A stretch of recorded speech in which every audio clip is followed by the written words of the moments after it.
ರಾಜ್ಯದಾದ್ಯಂತ ಪತ್ರಕರ್ತರ ರಕ್ಷಣಾ ಕಾಯ್ದೆ ಜಾರಿಗೆ ಬದ್ಧ. ಹುಬ್ಬಳ್ಳಿಯಲ್ಲಿ ರಾಜ್ಯಾಧ್ಯಕ್ಷ ಬಂಗ್ಲೆ ಮಲ್ಲಿಕಾರ್ಜುನ್ ಗುಡುಗು. ಪತ್ರಕರ್ತರ ನ್ಯಾಯೋಚಿತ ಹಕ್ಕುಗಳು, ಭದ್ರತೆ ಹಾಗೂ ಕ್ಷೇಮಾಭಿವೃದ್ಧಿಗಾಗಿ ರಾಜ್ಯದಾದ್ಯಂತ ಬೃಹತ್ ಕ್ರಾಂತಿಗೆ ವೇದಿಕೆ ಸಿದ್ಧವಾಗಿದೆ. ಹುಬ್ಬಳ್ಳಿಯಲ್ಲಿ ನಡೆದ ವಿವಿಧ ಜಿಲ್ಲಾ ಹಾಗೂ ತಾಲೂಕು ಪದಾಧಿಕಾರಿಗಳ ಮಹತ್ವದ ಸಭೆಯಲ್ಲಿ ರಾಜ್ಯಾಧ್ಯಕ್ಷರಾದ ಬಂಗ್ಲೆ ಮಲ್ಲಿಕಾರ್ಜುನ್ ರವರು ಪತ್ರಕರ್ತರ ರಕ್ಷಣಾ ಕಾಯ್ದೆ ಜಾರಿಗಾಗಿ ಸರ್ಕಾರದ ವಿರುದ್ಧ ಅಂತಿಮ ಹೋರಾಟದ ಕಹಳೆಯನ್ನೇ ಊದಿದ್ದಾರೆ. ಹುಬ್ಬಳ್ಳಿಯಲ್ಲಿ ಆಯೋಜಿಸಲಾಗಿದ್ದ ಪದಾಧಿಕಾರಿಗಳ ಸಭೆಯಲ್ಲಿ ವಿವಿಧ ಜಿಲ್ಲೆಗಳಿಂದ ಆಗಮಿಸಿದ್ದ ಪದಾಧಿಕಾರಿಗಳು ಪತ್ರಕರ್ತರು ಎದುರಿಸುತ್ತಾ ಇರುವ ಕ್ಷೇತ್ರ ಮಟ್ಟದ ಸಮಸ್ಯೆಗಳು, ಕಿರುಕುಳ ಹಾಗೂ ಮೂಲ ಸೌಕರ್ಯಗಳ ಕೊರತೆಯ ಬಗ್ಗೆ ಧ್ವನಿ ಎತ್ತಿದ್ರು. ಈ ವೇಳೆ ಪದಾಧಿಕಾರಿಗಳು ಪ್ರತಿಯೊಂದು ಅಹವಾಲನ್ನ ಅತ್ಯಂತ ಜವಾಬ್ದಾರಿಯಿಂದ ಆಲಿಸಿದ ರಾಜ್ಯಾಧ್ಯಕ್ಷ ಬಂಗ್ಲೆ ಮಲ್ಲಿಕಾರ್ಜುನ್ ಅವರು ಸಮಸ್ಯೆಗಳಿಗೆ ತಕ್ಷಣ ಪರಿಹಾರ ಕಂಡುಕೊಳ್ಳುವ ನಿಟ್ಟಿನಲ್ಲಿ ಕಟ್ಟುನಿಟ್ಟಿನ ಸಲಹೆ ಸೂಚನೆಗಳನ್ನು ನೀಡಿದರು. ಸಭೆಯನ್ನ ಉದ್ದೇಶಿಸಿ ಪ್ರಮುಖವಾಗಿ ಮಾತನಾಡಿದ ರಾಜ್ಯಾಧ್ಯಕ್ಷ ಬಂಗ್ಲೆ ಮಲ್ಲಿಕಾರ್ಜುನ್ ಅವರು ಪತ್ರಕರ್ತರ ರಕ್ಷಣಾ ಕಾಯ್ದೆ ರಾಜ್ಯದಲ್ಲಿ ಕಾರ್ಯನಿರ್ವಹಿಸುತ್ತಾ ಇರುವ ಪ್ರತಿಯೊಬ್ಬ ಪತ್ರಕರ್ತನ ಸುರಕ್ಷತೆಗಾಗಿ ಸರ್ಕಾರ ಶೀಘ್ರವೇ ಪತ್ರಕರ್ತರ ರಕ್ಷಣಾ ಕಾಯ್ದೆ ಜಾರಿಗೆ ತರಲೇಬೇಕು. ಇದಕ್ಕಾಗಿ ಮುಂಬರುವ ಬೆಳಗಾವಿ ಅಧಿವೇಶನದ ವೇಳೆ ಬೃಹತ್ ಹೋರಾಟ ರೂಪಿಸಲಾಗುವುದು ಅಂತ ಎಚ್ಚರಿಕೆ ನೀಡಿದರು. ಪ್ರತಿಯೊಬ್ಬ ಪದಾಧಿಕಾರಿಯೂ ಸಂಘಟನೆಯ ಚೌಕಟ್ಟಲ್ಲಿ ಶಿಸ್ತುಬದ್ಧವಾಗಿ ಕೆಲಸವನ್ನ ಮಾಡಬೇಕು. ಪತ್ರಕರ್ತರ ಮೇಲಿನ ಯಾವುದೇ ದೌರ್ಜನ್ಯವನ್ನ ಸಹಿಸುವ ಪ್ರಶ್ನೆಯೇ ಇಲ್ಲ ಅಂತ ಸಂಘಟನೆಯ ಶಕ್ತಿ ಪ್ರದರ್ಶನ ಮಾಡಿದರು. ಕಾರ್ಮಿಕ ಕಾಯ್ದೆಗಳ ಅನ್ವಯ ಪತ್ರಕರ್ತರಿಗೆ ನ್ಯಾಯ ಕೊಡಿಸೋದಕ್ಕೆ ಕೊನೆಯ ಉಸಿರಿರೋ ತನಕ ಹೋರಾಡುವುದಾಗಿ ಭರವಸೆ ನೀಡಿದರು.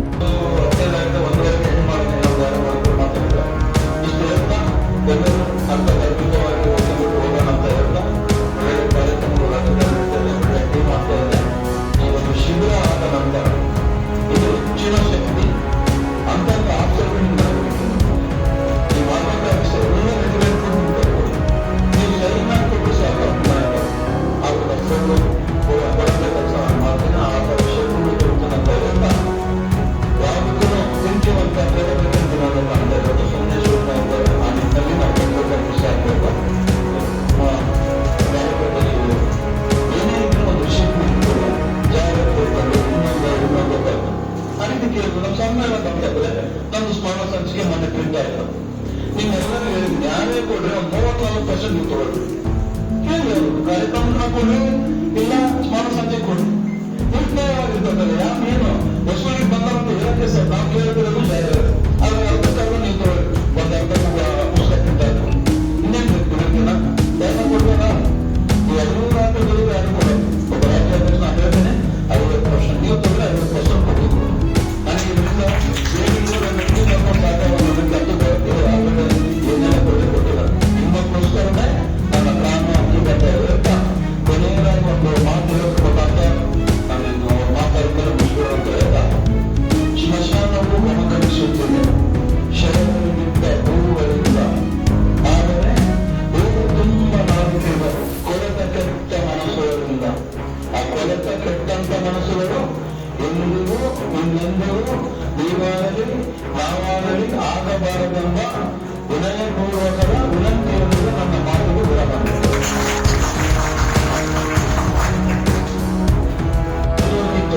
ಇವತ್ತು ತಮ್ಮೆಲ್ಲರೂ ಮಾತಾಡ್ತಾರೆ. ಸೆಪ್ಟೆಂಬರ್ 4ಕ್ಕೆ ಅದು ಶ್ರೀಕೃಷ್ಣ ಜನ್ಮಾಷ್ಟಮಿ. ಅವತ್ತು ನನಗೆ 60ನೇ ವರ್ಷದ ಹುಟ್ಟುಹಬ್ಬ. ಎಷ್ಟು ವರ್ಷ ಬದುಕಿರ್ತೋ ಗೊತ್ತಿಲ್ಲ. ಎಷ್ಟಿದ್ದರೇನು ಇಲ್ಲದಿದ್ದರೇನು, ದೇವರು ಹಾಜರಾತಿ ಕೂಗಿದ ತಕ್ಷಣ ಎಲ್ಲರನ್ನು ಬಿಟ್ಟು ಹೋಗಲೇಬೇಕು. ಅದಕ್ಕೆ ನಾನು ಹೊರತಲ್ಲ, ನೀವು ಹೊರತಲ್ಲ. ಉಳಿಸೇಕೆ ಮನವೇ 4 ದಿನದ ಈ ಬದುಕೆಂಬ ಸಂತೆಯಲ್ಲಿ ಎಂಬ ವಾಕ್ಯವನ್ನು ನಾವೆಲ್ಲ ಅರ್ಥ ಮಾಡಿಕೊಳ್ಳೋ ಜೊತೆಗೆ ನನ್ನ 60ನೇ ವರ್ಷದ ಹುಟ್ಟುಹಬ್ಬ ಏನಿದೆ ಅದರ ಒಂದು ಬೇರೆ ಪ್ರಮಾಣ ಮಾಡಿ ಹೇಳ್ತೀನಿ. ನನ್ನ ಉಸಿರು ಇರುವವರೆಗೆ, ಎಲ್ಲಿವರೆಗೆ ದೇವರು ಆ ಶಕ್ತಿ ಚೈತನ್ಯ ಕೊಡ್ತಾನೋ ಅಲ್ಲಿಯವರೆಗೂ ನಿರಂತರ ಪತ್ರಕರ್ತರಿಗಾಗಿ ಹೋರಾಟ. ಅವ್ರಿಗೆ ಎಲ್ಲೇ ತೊಂದರೆ ಆಯ್ತು ನಾನು ಇರ್ತೇನೆ. ರಕ್ಷಣಾ ಕಾಯ್ದೆ ಬರೋವರೆಗೂ ನನ್ನ ಹೋರಾಟ ನಿಲ್ಲಲ್ಲ. ಕಾರ್ಮಿಕ ಕಾಯ್ದೆಗಳು ಇನ್ನು 6 ತಿಂಗಳಲ್ಲಿ ಇಡೀ ರಾಜ್ಯದ ಇವತ್ತೇನು ಮಾಧ್ಯಮ ಪಟ್ಟಿಯಲ್ಲಿ ಏನು ಕೆಲಸ ಮಾಡ್ತಾ ಇದ್ದಾರೆ ಇವತ್ತು ವರದಿಗಾರರು ಎಲ್ಲರಿಗೂ ನ್ಯಾಯ ಕೊಡುವಂತ ನಿಟ್ಟಿನಲ್ಲಿ ಹಗಲು ರಾತ್ರಿ ಇನ್ಮೇಲೆ ಪಣ ತೊಟ್ಟು ಹೊರಟಿದ್ದೀನಿ. ನಮ್ಮ ಪಾಟೀಲ್ ಅವರು ನಮ್ಮ ಹಿಂದೆ ಇದ್ದಾರೆ, ಬಯಲ್ಲ. ಇವ್ರ ಜೊತೆಗೆ ಸಿದ್ದರಾಮಯ್ಯ ರಾಷ್ಟ್ರವನ್ನು ನನಗೆ ಇವರೇ ಕೊಡ್ತಿರೋರು, ಅವ್ರ ಶಕ್ತಿಯಿಂದ ನಾನು ಹೋಗ್ತಾ ಇದ್ದೇನೆ. ಸರ್ ಮತ್ತೆ ಯಾರಾದ್ರು ಕೇಳಿ. ಸರ್ ನಮಸ್ಕಾರ.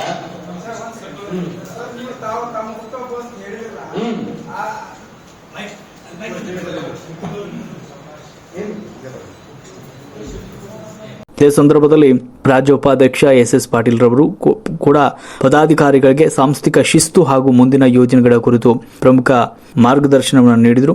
ಒಟ್ಟಾರೆ ರಾಜ್ಯಾಧ್ಯಕ್ಷ ಬಂಗ್ಲೆ ಮಲ್ಲಿಕಾರ್ಜುನ್ ಅವರ ನೇತೃತ್ವದಲ್ಲಿ ನಡೆದ ಈ ಸಭೆಯು ರಾಜ್ಯದ ಪತ್ರಕರ್ತರಲ್ಲಿ ಹೊಸ ಭರವಸೆ ಹಾಗೂ ಸಂಘಟನಾ ಶಕ್ತಿಯನ್ನು ತುಂಬಿದೆ. ರಾಷ್ಟ್ರಕ್ರಾಂತಿ ನ್ಯೂಸ್, ಹುಬ್ಬಳ್ಳಿ. ನಮಸ್ಕಾರ, ನಾನು ಬಸವರಾಜ್ ಚೆನ್ನಮ್ಮ ಭಾಗಕ್ಕೆ ಅಧ್ಯಕ್ಷ. ಸರ್ ನಮ್ಮ ಸಂಘಟನೆ ಆ ಸಂಘಟನೆ ಅಧ್ಯಕ್ಷರಾಗಿ ಕೆಲಸ ಮಾಡಿದ. ನಾನು ವಿಜಯ ಕರ್ನಾಟಕ ಪತ್ರಿಕೆ ದಿನಪತ್ರಿಕೆಯಲ್ಲಿ ಹೊರಗಾಗಿದ್ದಾಗ ಆ ಸಂಘಟನೆ ಅಧ್ಯಕ್ಷರಾಗಿ ಕೆಲಸ ಮಾಡಿದ್ವಿ. ಅಲ್ಲೂ ನಾವು ಹೆಂಗಿದ್ದಪ್ಪ ಅಂತಂದ್ರೆ ಎಲ್ಲಾ ಪತ್ರಕರ್ತರು ಒಂದೊಂದು ಹೊರಗಡೆ ಹೋಗಿದ್ದೀವಿ. ಈಗ ಅಲ್ಲೇ ನಾವು ಒಂದು ಇದು ಮಾಡೋದು ಸರ್, ಅವ್ರು ಏನ್ ಮಾಡ್ದಂತಂದ್ರೆ ನಮ್ಗೆ ತೆಗೆದು ಹಾಕಿದ್ರು ಸರ್. ಅಲ್ಲಿ ನಮ್ಮ ಬೆಳಗಾವಿ ಜಿಲ್ಲಾಧ್ಯಕ್ಷರು ನಮ್ಮ ತೆಗೆದ್ರೆ ಏನ್ ಮಾಡ್ತಂದ್ರೆ ನನ್ನ ಕೆಲವು ಸ್ನೇಹಿತರು ಈ ಕಡೆ ಕರ್ಕೊಂಡು ಮಾಡಿದ್ರು. ಯಾವಾಗ ಇವ್ರು ಸರ್ ಸಂಪರ್ಕದಿಂದಾನೆ ಅವಾಗಿಂದ ಇಲ್ಲಿ ನಾನು ಅಧ್ಯಕ್ಷರು ಮಾಡಿದೆ. ಅಧ್ಯಕ್ಷರು ಮಾಡಿದ ತಕ್ಷಣ ಅಲ್ಲಿ ಸುಮಾರು ಒಂದು 4 ಜನ ದೊಡ್ಡ ಪತ್ರಿಕೆ ಅಂದ್ರೆ ಒಂದು ವಿಜಯವಾಣಿ ಪತ್ರಿಕೆಯಲ್ಲಿರುವಂತವ್ರು ನಾವು ಕರ್ಕೊಂಡು ಈಗ ನಮ್ಮ ಸಂಘ ಬಂದಾಗ ಅವ್ರಿಗೆ ಬಂಗಾರ ಮುಸ್ಲಿಂ ನಾಗರಾಜ್ ಅಂತ ಹೇಳಿ ಆ ಸಂಘ ಅವರು ಪದಾಧಿಕಾರಿ ಸೇವೆ ಸಲ್ಲಿಸಿದ. ಅದ್ರ ಜೊತೆಗೆ ಇನ್ನೊಬ್ರು ಸುಮಾರು ಒಂದು 25 ವರ್ಷದಿಂದ ದೊಡ್ಡ ಪತ್ರಿಕೆ ಕಾರ್ಯನಿರ್ವಹಿಸಿ ಈ ಹಿಂದೆ ವಿಜಯ ಕರ್ನಾಟಕ ಕಾರ್ಯನಿರ್ವಹಿಸಿದಂತವ್ರು ಆ ಸಂಘ. ಆ ಸಂಘ ಬಿಟ್ಟು ಈಗ ನಮ್ಮ ಸಂಘ ಇವಾಗ ಸುರೇಶ್ ಮುರುಘಮಠನವರು. ಅದ್ರ ಜೊತೆ ಇನ್ನೊಂದು ಸಂಯುಕ್ತ ಕರ್ನಾಟಕ ರಿಪೋರ್ಟರ್ ಸರ್, ಇನ್ನೊಬ್ರು ನನ್ನ ಆತ್ಮೀಯ ಸ್ನೇಹಿತ ಉತ್ತರ ಮತ್ತು ಇನ್ನೊಬ್ರು ವೀರೇಶ್ ಶ್ರೀಮಠ ಅಂತಾರೆ ಸಂಯುಕ್ತ ಕರ್ನಾಟಕ ರಿಪೋರ್ಟರ್. ಅಲ್ಲಿಂದ ಬಿಟ್ಟು ಇಲ್ಲಿ ನಮ್ಮಲ್ಲಿ ಬಂದಾರ. ಅದ್ರ ಜೊತೆಗೆ ಕಲ್ಲಪ್ಪ ಅರಸಮನಿ ಅಂತ ಸರ್, ಅವರು ಈ ಸಂಜೆ ಅಲ್ಲಿ ಮಕ್ಕಳು ಅದ ಸಂಘ ಅವರು ಕಾರ್ಯನಿರ್ವಹಿಸಿದ್ರು. ಅಲ್ಲಿಂದ ಮತ್ತೆ ನಾವು ನಮ್ಮ ಕಡೆ ಬಂದಾರ. ಈಗ ಏನಾಗ್ತದೆ ಅಂತಂದ್ರೆ ನಾವು ಏನ್ ಮಾಡ್ಬೇಕಪ್ಪ ಅಂತಂದ್ರೆ ಅಲ್ಲಿರೋರು ನಮ್ಮ ಕಡೆ ಸೇರ್ಕೊಳ್ಳೋಕೆ ಪ್ರಯತ್ನ ಮಾಡ್ಬೇಕು. ಅಲ್ಲಿ ದೊಡ್ಡ ಪತ್ರಿಕೆ ಜಾಸ್ತಿ ಏನ್ ಮಾಡೋಲ್ಲ, ಏನಾದ್ರು ಬೇರೆ ಗೊತ್ತಿಲ್ಲ, ದೊಡ್ಡ ಪತ್ರಿಕೆಗಳು ಇರ್ತಾರೆ. ಆಮೇಲೆ ದೊಡ್ಡ ಪತ್ರಿಕೆ ಅಂತಾರ ಬೇಕಾಗ್ತಿರ್ತಾರೆ. ಅವ್ರ ನಮ್ಮ ಕಡೆ ಶೇರ್ಕೊಂಡ್ರಪ್ಪ ಅಂತಂದ್ರೆ ನಮ್ಗೆ ಬಲ ಜಾಸ್ತಿ ಆಗತ್ತೆ ಅಂತ ಹೇಳಕ್ ಇಷ್ಟಪಡ್ತೇನೆ. ಅದ್ರ ಜೊತೆಗೆ ನಮ್ಮಲ್ಲಿ ಒಂದು ಇನ್ಸಿಡೆಂಟ್ ಅಂತ ಅತಿ ನಮ್ಮ ರಾಜಪ್ಪ ಸಂಘಟನೆ ಗಾಡಿ ಕಾರಣಕ್ಕೊಬ್ಬ ಹಲ್ಲೆ ಮಾಡಿದ್ದ. ಅವಾಗ ನಮ್ಮ ರಾಜ್ಯಾಧ್ಯಕ್ಷರು ಒಂದು ಬರೀ ಅವ್ರೊಂದು ಮಾತು ಹೇಳೋಣ ಮರನೇ ದಿನ ಅಂತಂದ್ರೆ ನಮ್ಮ ಕಿತ್ತೂರಿಗೆ ಬಂದ ನಮ್ಮಲ್ಲಿ ಸ್ಟೇಷನ್ ಬಂದು ಎಲ್ಲ ಇದು ಮಾಡಿ ಅವ್ರ ಮ್ಯಾಲ ಕಂಪ್ಲೇಂಟ್ ಮಾಡೋದು ಮಾಡಿಕೊಟ್ಟೆ ರಾಜ್ಯಾಧ್ಯಕ್ಷರು ನಮ್ಮ ಬಂದಿ ನಿಂತಾರೆ. ಆಮೇಲೆ ಇನ್ನೊಂದು ಇಂಥ ಒಂದು ಸಣ್ಣ ವಿಷಯಕ್ಕೂ ನಮ್ಮ ರಾಜ್ಯಾಧ್ಯಕ್ಷರು ನಮ್ಮ ಬಂದು ನಿಂತಿರ್ತಾರೆ. ಅದಕ್ಕೆ ನಮ್ಮ ಕಡೆಯಿಂದ ಯಾವ ತಪ್ಪ ನಡ್ಕೊಂಡ ನಮ್ಮ ಬೇರೆ ಏನಾರು ತಪ್ಪು ಮಾಡಿದ್ರೆ ಸದಾ ನಮ್ಮ ಜೊತೆ ಸರ್ ಎಸ್ ಪಾಟೀಲ್ ಸರ್ ಇರ್ತಾವೆ, ನಮ್ಮ ರಾಜ್ಯಾಧ್ಯಕ್ಷರು ಇರ್ತಾವೆ, ನಮ್ಮೆಲ್ಲಾ ಜಿಲ್ಲಾ ಅಧ್ಯಕ್ಷರು ನಮ್ಮ ಬಂದು ನಿಂತಾವ ಅಂತ ಹೇಳಕ್ ಇಷ್ಟಪಡ್ತೀನಿ. ಮತ್ತೆ ಅಲ್ಲಿನ ಆ ಸಂಘ ಅಲ್ಲಿಂದ 200 ಪಟ್ಟು ನನಗೆ ಖುಷಿ ಈ ಸಂಘ ನಮ್ಗೆ ಅವಕಾಶಕ್ಕಾಗಿ ಧನ್ಯವಾದ. ಇನ್ನು ಮುಂದೆ ನಮ್ಮ BM ಚಿಕ್ಕಂದರು ಏನ ಮಾತಾಡ್ಬೇಕಂತ ವಿನಂತಿ ಮಾಡ್ಕೊತೀನಿ.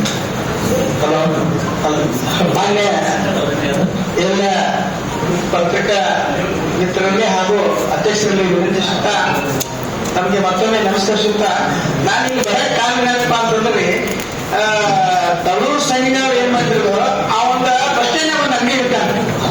ಅಂಗಡಿ ಇರ್ತಾರೋ ಅಂಗಡಿ ಇರ್ತು ಅಂದ್ರೆ ಅದನ್ನ ಅಲ್ಲಿ 2 ವೀಲರ್ ಪಾರ್ಕಿಂಗ್ ಇರ್ತಾನೋ ಪಾರ್ಕಿಂಗ್ ಇರೋದು ಸಣ್ಣ ಹುಡುಗ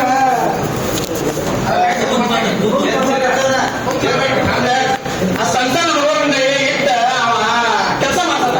ಕೆಲಸ ಮಾಡ್ಕೊಂಡೆ ನನ್ನ ಅವ್ರು ನನ್ನ ನೋಡಿ ಸರ್ ಪಾಟೀಲ್ ಸರ್ ಅವರು ಬಂದ್ರೆ ಸರ್ ಅವರು ಅವ್ರನ್ನ ನಂಗೆ ಬಿಡ.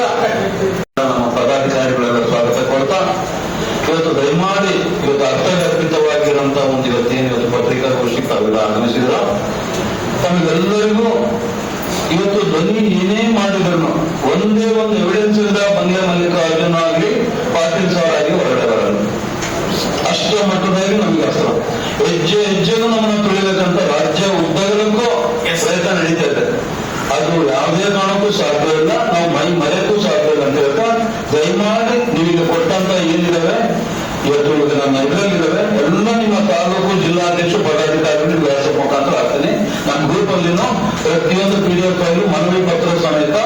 ಇವತ್ತು ಪತ್ರಿಕಾ ಗುಂಪಿನಲ್ಲಿ ಆದಂತ ಫೋಟೋಗ್ರಫಿ ಸಮೇತ ಬರ್ತಾರೆ.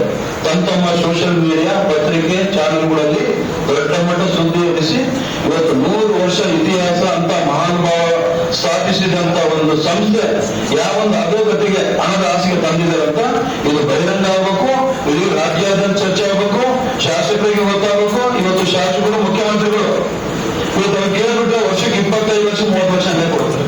ಅವರಿಗೂ ಗೊತ್ತಾಗಬೇಕು. ಮುಂದಿನ ದಿನ ಸಾಹಿತ್ಯ ಪರಿಷತ್ ಯಾವ ಔಷಧಿ ಬಂದಿದೆ ಮಹೇಶ್ ಜೋಶಿ ಅವರಿಗೆ ಅದೇ ಪರಿಸ್ಥಿತಿ ಕಾರ್ಯನಿರತ ಪತ್ರಕರ್ತರ ಸಂಘಕ್ಕೆ ಮುಂದಿನ ದಿನ ನಾವು ಅವ್ರನ್ನ ಕಟ್ಟಿ ಹಾಕಂತ ಕೆಲಸ ಇವತ್ತೇನು ಸರ್ಕಾರದಿಂದ ತಗೊಂಡಿರೋ ದುಡ್ಡುಗಳು ₹1 ನಾವು ಕರೆತ ತೆಗೆಸಿ ವೋಟರ್ಗಳು ಸಮೇತ ಬೇಕಂತ ಇಲ್ಲಿಂದ ಹೋದ ತಕ್ಷಣ ಇವಾಗ ನಾವು ವಾರ್ತಾ ಇಲಾಖೆ ನೀಡಿ ಅವನ್ನೆಲ್ಲ ಬಹಿರಂಗಪಡಿಸಿ ಕದ್ದು ಮುಚ್ಚೋದು ಎಷ್ಟು ಜನ ಇರುತ್ತೆ ಆಗ ಇವತ್ತು ನಾಳೆ ಬರಲೇಬೇಕು, ಊರಿಗೆ ಬಂದು ನೀರು ಬರಲೇಬೇಕನ್ನ ರೀತಿಯಲ್ಲಿ ಅವರ ಒಂದು ಅವಿನೀತಿ ಏನಿದೆ ಈ ಮುಂದೆ ಅನಾವರಣ ಆಗ್ಬೇಕಂತ ಹೇಳ್ತಾ ನಮ್ಮ ಹರಿಯಾದವ್ರು ಏನಾದ್ರು ಮಾತಾಡೋದಿದ್ರೆ ದಯಮಾಡಿ ಆ ಮೈಕ್ ತಗೊಂಡು ಮಾತಾಡ್ಬೇಕಂದ್ಬಿಟ್ಟು ನಡೆಸ್ತಾ ಇದ್ದೀನಿ.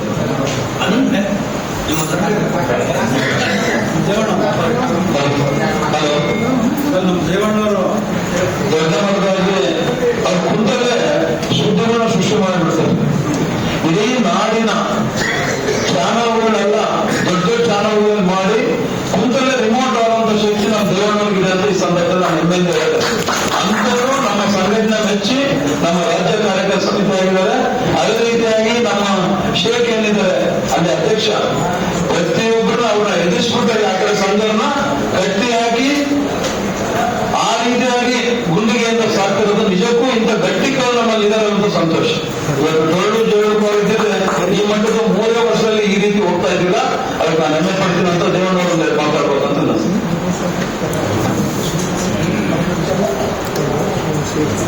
ನಮ್ಮ ಸುನೀಲ್ ಮರಾಠಿಯವರು ರಾಜ್ಯಾಧ್ಯಕ್ಷರಿಗೆ ಒಂದು ಗೌರವ ಸನ್ಮಾನ ಮಾಡಿ ಪಾಪ ಅವರು ಏನೋ ಕಚೇರಿ ಕೆಲಸಕ್ಕೆ ಹೋಗ್ತಾ ಇದ್ದಾರೆ. ಜೋರಾದ ಚಪ್ಪಾಳೆ ಬರಲಿ. ಕಾಂಗ್ರೆಸ್ ನಾಯಕರ ಪಕ್ಷ ಬೇರೆ ಇಲ್ಲ, ನಮ್ಮ ಸಹೋದರ ಬೇರೆ ಇಲ್ಲ. ಸುನೀಲ್ ಮರಾಠಿ ಅವರು ಬಹಳ ಅನೇಕ ಸಮಾಜ ಸೇವೆ ಕಾರ್ಯಕ್ರಮಗಳನ್ನ ಮಾಡ್ಕೊಂಡು ಬಂದಾರ. ಅವ್ರಿಗೆ ನಮ್ಮ ಎಲ್ಲಾ ಸಂಘಟನೆ ಪರವಾಗಿ ಶುಭಾಶಯ ಕೊಡ್ತಾ ನಮ್ಮ ಬಂಗ್ಲೆ ಮಲ್ಲಿಕಾರ್ಜುನ ಸರ್ ಅವರಿಗೆ ನಮ್ಮ ಸಂಘಟನೆ ಮುಖಾಂತರ ಏನು ಹುಟ್ಟುಹಬ್ಬದ ಶುಭಾಶಯಗಳನ್ನು ಕೊಡ್ತಾ ಇದ್ದಾರೆ ನಮ್ಮ ಸುನೀಲ್ ಮರಾಠಿ ಅವರು.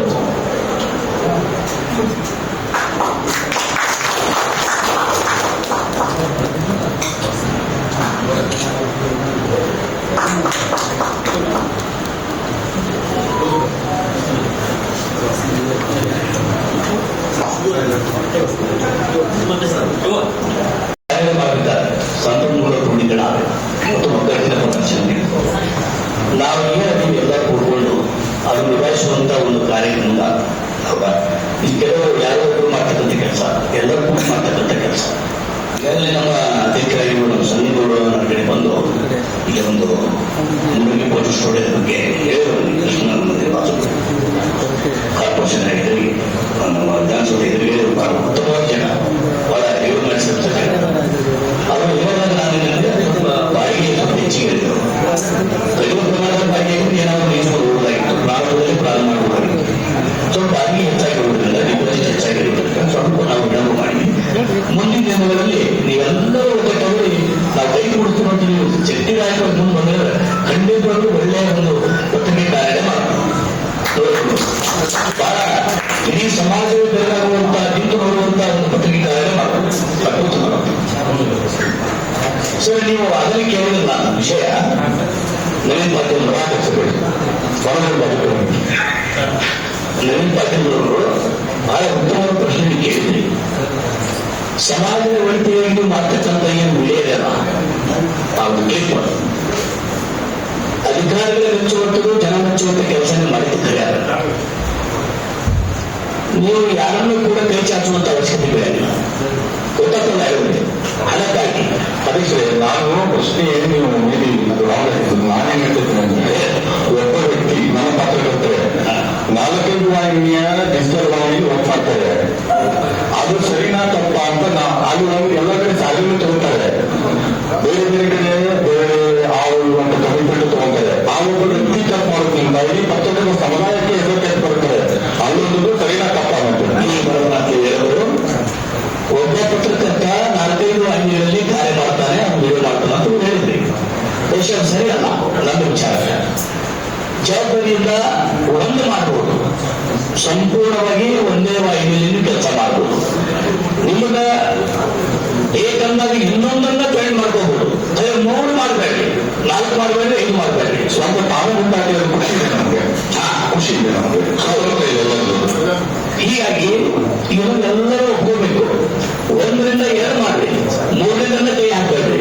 ಅಲ್ಲೇನಾಗ್ತದ, ಸ್ವಲ್ಪ ವಿಭಜನೆ ಆಗ್ತದ, ಅಧಿಕಾರಿಗಳ ಮನಸ್ಸು ವಿಚಲಿತ ಆಗ್ತದ, ಅಲ್ಲಿ ಪ್ರಾಥಮಿಕ ಸಮಸ್ಯೆ ಆಗ್ತದ, ಅಲ್ಲಿ ನಮ್ಮನೆ ಒಂದು ಸ್ಟಾಪ್ ಮಾಡ್ತಾರೆ.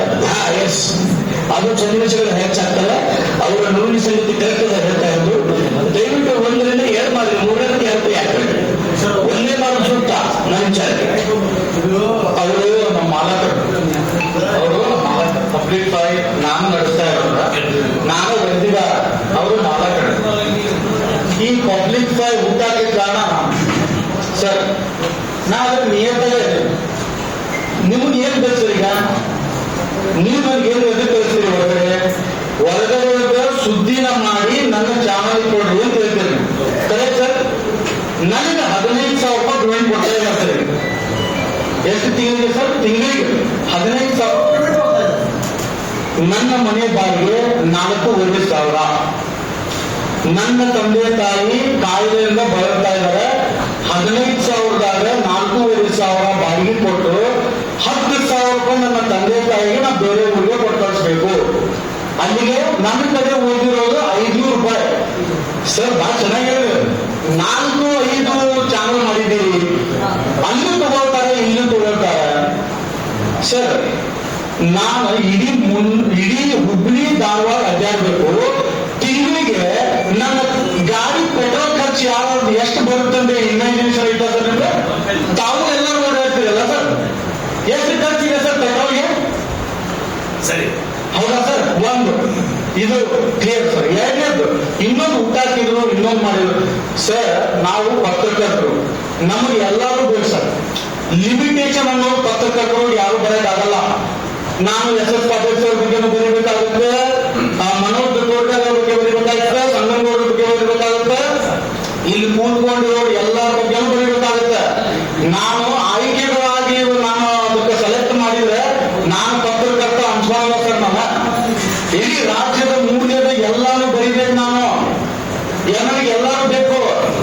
ನಾಳೆ ನಿಮ್ಮ ಬಗ್ಗೆ ಬರೀಲಿಲ್ಲ ಅಂದ್ರೆ ನಾಳೆ ನೀವೇನೋ ನನ್ನ ಕೈ ಜೋಡಿಸಿ ಹೆಂಗ್ ಜೋಡಿಸ್ತೀರಿ ಸರ್ ನೀವು? ಸರಿ, ಈಗ ನೀವು ನಾನು ಮರೀತೀನಿ ಅಂದ್ರೆ ನನ್ನ ಕೈ ಹೆಂಗ್ ಜೋಡಿಸ್ತೀರಿ ಸರ್? ನಾ ಅಭ್ಯರ್ಥಿ ಸರ್. ನಾವು ಈಗ ನಾನು ಏನ್ ಕೇಳಿದೆ, ನವೀನ್ ಪಾಟೀಲ್ ನೀವು ಮಾತಾಡಬೇಡಿ, ಶಶಿ ಅವರು ನೀವು ಮಾತಾಡಬೇಕು, ಇನ್ನು ಮುಂದೆ ಮಾತಾಡಬಾರ್ದು. ಚಾಪಟ್ಟು ನಾನು ಇದು ವೈಯಕ್ತಿಕ ವಿಷಯ, ಎಲ್ಲಾ ಪತ್ರಕರ್ತರ ಮುಂದೆ ಇರಬೇಕು ವಿಷಯನೂ ಅಲ್ಲ. ಅಲ್ಲಿ ಮಾಡಬೇಕಾದ್ರೆ ಒಂದು ಪೊಲೀಸ್ ಪರವಾನಗಿ ಬೇಕಾಗುತ್ತೆ. ಅದಕ್ಕೆ ನಮಗೆ ನಿರಂತರವಾಗಿ ನಮ್ಮ ಮಾಂತೇಶ್ ಕಲ್ಬಸವರಾಗಿದ್ದು, ವಿಜಯ ಕರ್ನಾಟಕದ್ದು, ನಮ್ಮ ಉದಯ, ನಮ್ಮ ಬಸವಚಂದ್ರುಡೆ ಅವರಿಂದ ಪಾಪ ಅವ್ರ ಟೈಮನ್ನು ಕೊಟ್ಟು ಬೆಳಗಾವಿಗೆ ಹೋಗಿ ಆ ಪರವಾನಗಿ 2-3 ದಿನ ಆ ರೀತಿ ಕಷ್ಟಪಡ್ತಾರೆ. ಆ ಸಂದರ್ಭದಲ್ಲಿ ಈ ವರ್ಷನೂ ಆ ಕೆಲಸ ಮಾಡ್ತಾರೆ ಅಂತ ಹೇಳಿದ್ರೆ ಅವರಿಗೆ ಹೃದಯಪೂರ್ವಕವಾಗಿ ಈ ಸಂದರ್ಭದಲ್ಲಿ ಒಂದು ಚಪ್ಪಾಳೆ ಮುಖಾಂತರ ನಮ್ಮ ಕೊಡ್ತಾರೆ. ಇದ್ರ ಜೊತೆಗೆ ಇವತ್ತು ಚಳಿಗಾಲ ಅಧಿವೇಶನಕ್ಕೆ ಇದೊಂದು ಕಾರಣದ ರೀತಿಯಲ್ಲಿ ಒಂದ್ ಕಡೆ ಕಾನೂನು ಹೋರಾಟ ಈಗಾಗಲೇ ಪ್ರಾರಂಭವಾಗಿದೆ. ಅವತ್ತಿನ ದಿನ ಹೆಚ್ಚಿನ ಸಂಖ್ಯೆಯಲ್ಲಿ ನಾವು ಸರ್ಕಾರಕ್ಕೆ ಅಂತ ಕಳಿಸಬೇಕು. ಆಮೇಲೆ ನಿಮ್ಮ ಭಾಗದ MLAಗಳಿಗೆ ಪ್ರೆಷರ್ ಹಾಕಿ ಅವತ್ತು ವಿಧಾನಸಭೆಯಲ್ಲಿರ್ಬೋದು, ವಿಧಾನ ಪರಿಷತ್ತಲ್ಲಿ ಧ್ವನಿ ಎತ್ತಂತ ಕೆಲಸ ನೀವೆಲ್ಲ ಹೋಗಿ ಅವ್ರಿಗೆ ಮನವಿ ಮಾಡೋದು ಯಾವುದು ಜಾಸ್ತಿ ಬೇಡ. ನನಗೆ ಒಂದೇ ಒಂದು ಸಬ್ಜೆಕ್ಟ್ ಬೇಕಾಗಿರೋದು ಪತ್ರಕರ್ತರ ರಕ್ಷಣಾ ಕಾಯ್ದೆ ಸರ್ಕಾರದಿಂದ ಆಗ್ಬೇಕು ಮಾಡೋದು. ಅದೊಂದು ಕೇಳಂತ ಹೇಳಿದ್ರು. ಆಲ್ರೆಡಿ ಅದನ್ನ ಕೇಳಕ್ ನಮ್ಗೆ ಏನಿಲ್ಲ, ವಕೀಲರುಗಳು ಕೊಟ್ಟಿದ್ದಾರೆ, ಡಾಕ್ಟರ್ಗಳಿಗೆ ಕೊಟ್ಟಾರೆ. ಸರ್ಕಾರ ಇದನ್ನ ಯಾಕೆ ಕೊಡಬಾರ್ದು? ವಕೀಲರು ಕೆಲವೇ ತಿಂಗಳು ಮಾಡಿದ ತಕ್ಷಣ ಅನೌನ್ಸ್ ಮಾಡಿ ಕೊಡ್ಬಿಡ್ರು. ಪತ್ರಕರ್ತರು MLAಗಳು ಮನ್ಸು ಮಾಡಿ ನಮ್ಮ ಪರವಾಗಿ ನಿಂತಾರಂದ್ರೆ ಆಟೋಮೆಟಿಕ್ CM ಬೆಂಡಾಗ್ತಾರೆ, ಇಮ್ಮಿಡಿಯೇಟ್ ಆಗ್ತಕ್ಕಂತ ಆ ಕಾರ್ಯ ಕಮ್ಮಿಂದ ಆಗ್ತಕ್ಕಂತ ತಮ್ಮೆಲ್ಲರಿಗೂ ಮನವಿ ಮಾಡ್ತಾ ಇದ್ದೀನಿ. ಜೊತೆಗೆ ಇವತ್ತು ಯಾವುದೇ ಮ್ಯಾಟ್ರು ನಮ್ಮ ವಾಟ್ಸ್ಆಪ್ ಗ್ರೂಪ್ ಅಲ್ಲಿ ನಾನು ಅಂತ ಒಂದು ಆರ್ಟಿಕಲ್ ಬಂದಾಗ ದಯಮಾಡಿ ಅವನ್ನ ನ್ಯೂಸ್ ಮಾಡ್ಕೊಂಡ್ಬಿಟ್ಟು ನಿಮ್ಮ ಸಾಮಾಜಿಕ ಜಾಲತಾಣ, ನಿಮ್ಮ ಪತ್ರಿಕೆಗಳಲ್ಲಿ ಆಗ್ಬಿಟ್ಟು ಅದೇನಿದೆ ಅವೇರ್ನೆಸ್ ಮಾಡಿ. ಕಾರ್ಯಕ್ರಮಗಳು ಬಂದಾಗ ಮೇನ್ ಪ್ರಮುಖರು ಏನಿರ್ತದೆ ಅತಿಥಿಗಳ ಜೊತೆಗೆ ನಿಮ್ಮ ತಾಲೂಕು ಜಿಲ್ಲೆಗಳ ಫೋಟೋಗಳೆಲ್ಲ ಹಾಕೊಂಡ್ಬಿಟ್ಟು ಅದನ್ನ ವೈರಲ್ ಮಾಡುವಂಥದ್ದು ಪ್ರಚಾರದ ದೃಷ್ಟಿ ಆಗೋದು. ಇವತ್ತು ನೋಡಿ, ಬೆಂಗಳೂರು ಚಿಕ್ಕಬಳ್ಳಾಪುರಲ್ಲಿ 25-27 ಸೆಪ್ಟೆಂಬರ್ 25-22 ಕಾರ್ಯಕ್ರಮ ಅಂಗವಿಕಲರಿಗೆ ನೆರವು ಅರಿವಿನ ಕಾರ್ಯಕ್ರಮ ಮಾಡ್ತಾ ಇದ್ದೀನಿ. 120 ಜನ ಕಣ್ಣಿರುವಂತಹ ಸ್ಟಿಕ್ಸ್ ಕೊಡುವಂತ ಕೆಲಸದ ಜೊತೆಗೆ ಪತ್ರಿಕಾ ದಿನಾಚರಣೆ, ಪ್ರತಿಭಾ ಪುರಸ್ಕಾರ, ಸಾಧಕರ ಸನ್ಮಾನ. ಅವತ್ತು ಸಂತೋಷ್ ಹೇಳಿದರೆ 2 ಕಾರ್ಯಕ್ರಮ ಉದ್ಘಾಟನೆ. ಆಮೇಲೆ ಮಹಿಳಾ ಆಯೋಗದ ಅಧ್ಯಕ್ಷರು ನಾಗಲಕ್ಷ್ಮಿ ಚೌಧರಿ ಬರ್ತಾರೆ. ನಾಡಿನ ದಿಗ್ಗಜರನ್ನು ಕರೆಸ್ತಾ ಇದ್ದೀವಿ. ನಮ್ಮ ರಾಜ್ಯ ಮಟ್ಟದಕ್ಕಿಂತ ಒಂದು ಜಿಲ್ಲಾ ಮಟ್ಟದಲ್ಲಿ ಏನ್ ಬೇಕು ನಾನು ಕೆಲಸ ಮಾಡ್ತೇನೆ. ಆಮೇಲೆ ನಮ್ಮ ಕೈಬಸವನವರಿಗಿರ್ಬೋದು, ನಮ್ಮ ಜೋಧಪುರ ಬಂದಿದ್ದಾರೆ.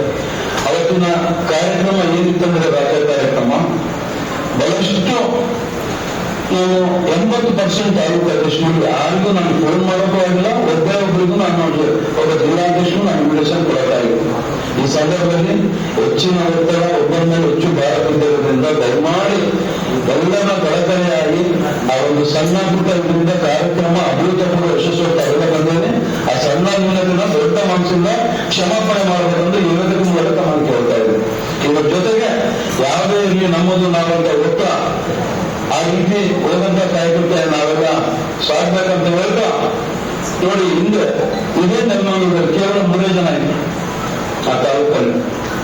ಈ ಸಲ 4ನೇ 2ನೇ ಸಮ್ಮೇಳನ ಅದೇ ಮಾಡಿದ್ರೆ ಈ ಸಲ 3 ಜನ ಬಹಳಷ್ಟು ಜನ ಕಳ್ಳ ಹಾಕಿ ಸಮ್ಮೇಳನ ಕೆಡಿಸ್ಬೇಕಂತ ಆಗಿಲ್ಲ. ಅಲ್ಲಿ ಭಾರಿ ಬೋರ್ಡ್ಗಳು ಕಾರ್ಯದ ಪತ್ರಕರ್ತರ ಸಂಘ ಪ್ರೆಸ್ ಕೌನ್ಸಿಲ್ ಆ 3 ಜನ ಇದರಲ್ಲಿ 2,000 ಪತ್ರಕರ್ತರಾಗಿ ಹೋಗಿ ಒಂದು ದೊಡ್ಡ ಮೆಸೇಜ್ ರಾಜ್ಯ ಕೊಟ್ಟಂತ ಒಂದು ಏನಾದ್ರೂ ಶಕ್ತಿ ಇದ್ರೆ ನೀವೆಲ್ಲ ಅಂತ ಹೆಮ್ಮೆಯಿಂದ ಹೋಗ್ತಾ ಇದ್ದೀವಿ. ಇವತ್ತು ಎಮ್ಮೆಲ್ಲೇನೋ ನಮಗೆ ಸಪೋರ್ಟ್ ಮಾಡಲಾರ್ದಾನೆ ಹೆಂಗ್ ಮಾಡ್ತಾರ ನೋಡೇ ಬಿಡೋಣ ಅಂತ ಆ ಒಂದು ಚಿಂತನೆಯಲ್ಲಿ ನೋಡ್ರಿ. ಅವ್ರ ಎಮ್ಮೆಲ್ಲೆ ಒಂದು ಕ್ಷೇತ್ರ ನೆಲವಾಗಿಲ್ಲ. ಇವತ್ತು ಬಂಗ್ಲೆ ಮಲ್ಲಿಕಾರ್ಜುನ ನೀವೆಲ್ಲ 31 ಕ್ಷೇತ್ರ 31 ಜಿಲ್ಲೆ ಕೊಡ್ತೀವಿ. ಅದು ಗೊತ್ತಿಲ್ಲ. ಇವತ್ತು ಎಮ್ಮೆಲ್ಲೆ ಬಂದು ಒಂದು ಅಡ್ರೆಸ್ ಮಾಡಿದ್ರೆ ರಾಜ್ಯ ಪೂರ್ತಿ ದೊಡ್ಡ ಮಟ್ಟದಲ್ಲಿ ಶೋನ ಅದನ್ನ ಉದಾಹರಣೆ ಗೊತ್ತಾಗ್ತದೆ. ಇಷ್ಟು ದೊಡ್ಡ ಮಟ್ಟದ ರಾಜಕಾರಣಿಗಳು ಇಷ್ಟು ಸಣ್ಣ ಮಟ್ಟದಲ್ಲಿ ಆಲೋಚನೆ ಮಾಡೋದ್ರೆ ನಮ್ಮಲ್ಲ. ಆ ದೇವರೇ ಅವರಿಗೆ ಬುದ್ಧಿ ಆ ಕಲ್ಪಕರ ಮುಂದಿನ ದಿನ ಬದಲಾವಾಗ್ತಾರೆ ಅಂತ ನನ್ನ ಸಂದರ್ಭದಲ್ಲಿ ಬಹಳಷ್ಟು ನೋವಿನಿಂದ ಇರ್ತದೆ. ಇಡೀ ರಾಜ್ಯನೇ ಬರ್ಬೇಕಾದ್ರೆ ಮನೆಗೆ 2 ಸಲ ಹೋಗಿ ಭೇಟಿ ಆದ್ರೂ ಒಂದು ಸರಿ ಸ್ಪಂದನೆ ಇರಬೇಕು. ನೀನಿದೆ ನಿಮ್ಮ ಮನೆಗೆ ಹೋದ ಮೇಲೆ ನನಗೇನಂತ ನಾನು ಇನ್ವಿಟೇಷನ್ ಕೊನೆಗೆ ಹೋಗ್ಲಿಲ್ಲ, ಮಾತಾಡ್ಸಕ್ ಹೋಗ್ಲಿಲ್ಲ. ಆದ್ರೂ ನಾಡಿನ ದಿಗ್ಗಜರೆಲ್ಲ ಬಂದು ಅಭೂತಪೂರ್ವ ನಿಮ್ಮ ಸಮಸ್ಯೆ ಏನಾಯ್ತು ಅಂತ ಗೊತ್ತಿದೆ. ಒಂದು ದಾಖಲೆ ಬರ್ತದೆ. ಅವ್ರಿಗೆ ಇವತ್ತು 100 ವರ್ಷದ ಇತಿಹಾಸಗಳಂತ ಸ್ವಲ್ಪ ಮಲಿಬಿಟ್ಟಿದೆ, ನಿದ್ದೆ ಮಾಡ್ತಾ ಇದೆ. ಹೆಂಗೆ ಬಂದಿನ ಕಂಟ್ರೋಲ್ ಮಾಡೋದು ಗಟ್ಟಿ ಆಗಲ್ಲ ಅಂತ ಆಲೋಚನೆ ಮಾಡ್ತಾರೆ. ಷಡ್ಯಂತ್ರಗಳು ಗೊತ್ತಾರೆ, ಏನು ಮಾಡ್ತಾರೆ. ನಿಮ್ಮ ಶಕ್ತಿ, ನಿಮ್ಮ ಆಶೀರ್ವಾದ, ನಿಮ್ಮ ಇಂದಿರವರೆಗೆ ಯಾರು ಏನು ಮಾಡಕ್ಕಾಗತ್ತ ಗರ್ವದಿಂದ ಒಬ್ಬೊಂಟಿಯಾಗಿ ಇವತ್ತಿಗೂ ನನ್ನ ಅಧಿಕಾರ ಏನಿದೆ. ನಾನೇ ಡ್ರೈವರ್, ನಾನೇ ಬಿಗಿನ. ಇಡೀ ನಾಡಿನ ಉದ್ಯೋಗಕ್ಕೆ ಹೋಗ್ತಾ ಇದ್ದೀನಿ. ಕೇವಲ ಇನ್ನು 2 ವರ್ಷ ನಮ್ದೇ ಆದಂತ ಟೈಮ್ ಬರ್ತಾ ಇದ್ದಾರೆ. ಪತ್ರಕರ್ತರು ಅವ್ರ ಕುಟುಂಬದಲ್ಲಿ ನಗು ಮಾಡುವಂತ ಸಮಯವನ್ನು ಹತ್ತು ಬರ್ತಕ್ಕಂಥ ಈ ಸಂದರ್ಭದಲ್ಲಿ ಬಹಳಷ್ಟು ಹೆಮ್ಮೆಯಿಂದ ಆ ಸಂತೋಷದಿಂದ ಹೇಳಕ್ಕೆ ನಾನು ಇಷ್ಟಪಡ್ತಾ ಇದ್ದೀನಿ. ಇವ್ರ ಜೊತೆಗೆ ಬದುಕಲ್ಲಿ ಅಲ್ಲಿನ 3 ಜನ, 2 ವರ್ಷರು ಅಧಿಕೃತ ಒಬ್ಬ ಪತ್ರಕರ್ತ. ಆ 3 ಜನರಿಂದ ಎಂತ ಮಟ್ಟು ಸಮ್ಮೇಳನ ಆಯ್ತಂತ ನೆನಪು ನೋಡಿ. ಅವರು 10,000 ಜನ ಇದ್ದಾರೆ. ಇಡೀ ನಾಡಿನ ಉದ್ದಾರಕ್ಕೂ ನಮ್ಮ ಧ್ವನಿ ಆ ರೀತಿ ಅಳವಡಿಸಿ ಒಂದೊಂದು ಅರ್ಥಪೂರ್ಣ ಕಾರ್ಯಕ್ರಮ ಮಾಡ್ತಾ ಇದ್ದಾರೆ. ನನಗೆ ಮೊದಲಗಳಲ್ಲಿ 1,000 ನಿವೃತ್ತ ನೌಕರರಿಗೆ ಮೆಡಿಕಲ್ ಚೆಕಪ್ ಮಾಡಿ ಇವತ್ತು ಮೆಡಿಸಿನ್ ಸಮೇತ ಕೊಟ್ಟಂತ ತ್ಯಾಜ್ಯ ಏನಾಗ್ತಿದ್ರೆ ನಮ್ಮ ಧ್ವನಿ ಇವತ್ತು ಯಾರಿಗೆ 80% ಆ ಸಂಘದಿಂದ ನಮ್ಮ ಕಡೆ ತಂದ್ಬಿಟ್ಟಾರೆ. ಎಲ್ಲ ನಮ್ಮ ಆ ರೀತಿ ಸಂಪೂರ್ಣ ಬದಲಾಗ್ತದೆ. ಮತ್ತೊಂದು ಕಡೆ ಅಂಗವಿಕಲರಿಗಾಗಿ 25 ಲಕ್ಷಗಳು ಧರ್ಮಸ್ಥಳ ಹಿರಿಯರ ಒಂದು ಸಂಸ್ಥೆಯಿಂದ ಅನುದಾನ ತಗೊಂಡು ಅಂಗವಿಕಲರಿಗೆಲ್ಲ ಇಂಪ್ಲಿಮೆಂಟ್ಗಳು ಕೊಡಿಸಿದಂತ ಒಂದು ಏನಾದ್ರು ಇದ್ರ ಸಂಘ ನಮ್ಮ ಕಾಲಿಗೆ ಇವತ್ತು ಅನೇಕ ಮೆಡಿಕಲ್ ಕ್ಯಾಂಪ್ಗಳು ಮೊನ್ನೆ ನಮ್ಮ ರಾಜ್ಯ ಸಂಬಂಧ ಹಾರ್ಟ್ ಚೆಕ್ ಮಾಡೋದು ಬಂದು BP, ಪಲ್ಸ್, ಶುಗರ್ ಎಲ್ಲ ECG ಯಾರು ಅಂತ ಕಾರ್ಯಕ್ರಮದ ಅಂತ 14 ಜನ ಎಕ್ಸ್ಪರ್ಟ್ ಡಾಕ್ಟರ್ಗಳು ತಂದ ಇವತ್ತು ಯಾವುದೋ ಒಂದು ಅಂತದ್ದು ಒಪ್ಪಾಯಿತು ಒಳ್ಳೆ ಅರ್ಥಪೂರ್ಣ ಚಿಂತನೆ ದುಡ್ಡಿಗೆ ನಾವು ಕೊಟ್ಟಿದ್ವಿ. ಆ ದುಡ್ಡು ನಮಗೆ ಬೇಕು. ಇವತ್ತು ಒಗ್ಗಟ್ಟು ಒಳ್ಳೆ ಮನಸ್ಸಿನ 14,000 ಅಂತ ಇದ್ದಾರೆ. ನಮ್ಮ ಸಂಘಗಳಲ್ಲಿ ಗೊತ್ತು ನಾವು ಬಂದೀವಿ ಅಂದ್ರೆ ಪಾಪ ಅವ್ರ ಕಷ್ಟ ಏನಿದ್ರು ಗೊತ್ತಿಲ್ಲ. ಒಂದು ಒಳ್ಳೆ ಊಟ ಕೊಡಬೇಕಾದ್ರೆ ನಮ್ಮ ರೋಜ್ಗಾರ್ ಸರ್ ತಮ್ಮ ಮನೆಗಳಿಗೆ ನಮ್ಮ ಅಶೋಕಿ ಸರ್ ಪಾಪ ಏನ್ ಬೇಟ ನಾನು ಏನು ಮಾಡಲಿಲ್ಲ ಯಾರಿಗೂ ಅಷ್ಟು ಮಟ್ಟದಾಗಿ ಭೇಟಿ ತೋರ್ತಾ ಇದ್ದೀನಿ. ಯಾವತ್ತೂ ನಾನು ಮರೆಯಕ್ಕಾಗಲ್ಲ. ನಮ್ಮ ಕಿತ್ತೂರಿಗೆ ನಮ್ಮ ಬೈಲೋಂಗ್ರೆ ಹೋಗೋದಂತ ನಮ್ಮ ರೋಡ್ ಒಳಗೆ ಇವತ್ತಿಗೂ ಇದೊಂದು ಬಂದು ಇಲ್ಲ ಬರಲೇಬೇಕು ನೋಡೋಣಪ್ಪ ನಾನು ಫಿಕ್ಸ್ ಆಗಿಲ್ಲ ಅಂತ. ನಮ್ಮ ರಾಮದೇವ್ ನಮ್ಮ ಪರ್ವೇಜ್ ಇರ್ಬೋದು, ನಮ್ಮ ದೊಡ್ಡಮಣಿ ಸರ್ ಇರ್ಬೋದು, ರಮೇಶ್ ಇರ್ಬೋದು, ಆ ರೀತಿ ಪ್ರೀತಿ ಅಲ್ಲಿ ಏನ್ ವಿಶೇಷ ಸಿಗ್ತದೆ ಅದನ್ನ ತಂದು ತಿನ್ಸೋರಿಗೆ ಬಿಡಲ್ಲ.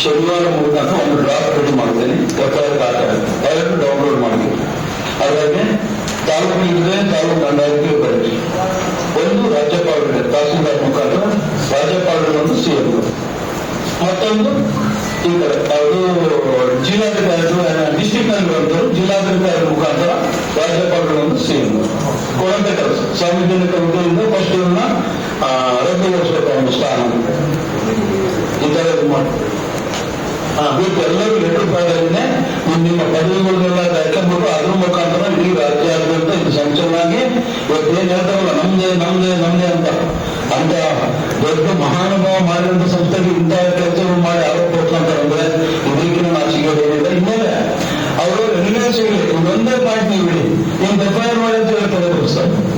ಇದನ್ನ ದೊಡ್ಡ ಅವೇರ್ನೆಸ್ ಅವರ ಒಂದು ಇದಕ್ಕೆ ಶನಿವಾರ ಅವೇರ್ನೆಸ್ ಕ್ರಮ ಕೇಳಿದ್ರೆ ಬಿಡ ಆಗಲಿಲ್ಲ. ಸೋಮವಾರದಿಂದ ನಮ್ಮ ಹೋರಾಟ ಪ್ರತಿ ತಾಲೂಕಲ್ಲಿನೂ ಜಿಲ್ಲಾ ಹೆಡ್ ಕ್ವಾರ್ಟರ್ ಎಲ್ಲಿ ಮಾಡಲ್ಲ ಅಂತ ಮೇಲೆ ನಮ್ಮ ನಿರ್ದಾಕ್ಷಿಣ ಕ್ರಮಕ್ಕೆ ಮುಂದಾಗಬೇಕಾಗ್ತದೆ. ಹೋರಾಟವೇ ನಮ್ಮ ಶಕ್ತಿ. ಇಂಥ ಹೋರಾಟ ಮಾಡಿದ್ರೆ ಅಂತ ಅಧ್ಯಕ್ಷರು ನಮಗೆ ಅವಸರ ಇಲ್ಲ. ಇದು ಸ್ಪಷ್ಟ ನನ್ನ ಸಂದೇಶ ಕೂಡ.